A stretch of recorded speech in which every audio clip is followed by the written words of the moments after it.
ته وګوره موږ په دې خپله ګناه باندې څړلي دي او څومره مو ژړلي دي چې په خپله ګناه دې وژړل.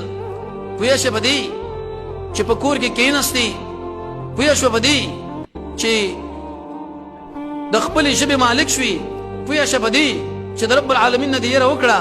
ستا په دې زړه کې دننه د الله عز وجل یره پرته ده، هغه یره چې کله ګناه په انسان کې را داخل شي هغه څه په دې وخت کې د منځه شي.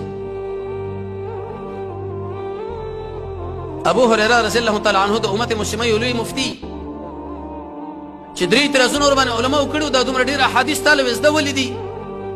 وی جناب نبی کریم علیه السلام په مجلس کې ویل چا سره صادر شه په کدا ما سره په دې وخت کې صادرو اوار می کې روام خصوصي پورې مې یو ځای کې سم د شوم لکه ټیپ حافظه مې زګوي قوي ده او ډېر احادیث دی ولې زده دي. په مدینه منوره کې د چا دکانونه و، د چا باغونه و، د چا زمینداری وي.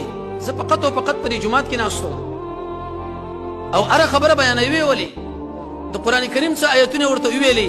الله عز وجل فرمایي چې کله دی انسان سره حق مسله پرته ده او د پټه کړه د خلکو د یری د وجې پیښه ده چې په د باندې د الله لعنت دی، د انسانانو لعنت دی، د ملائکو لعنت دی او د نورم دی.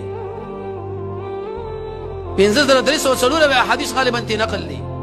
دی ابو هريره په اخر وخت کې دعا کوله اللهم اني اعوذ بك، یا الله زه په تا باندې پناه نشم په زنا کې شرط واقع نشم.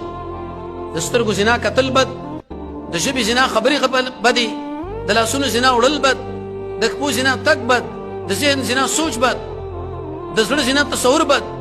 خاص اندام آخر کی تصدیق کی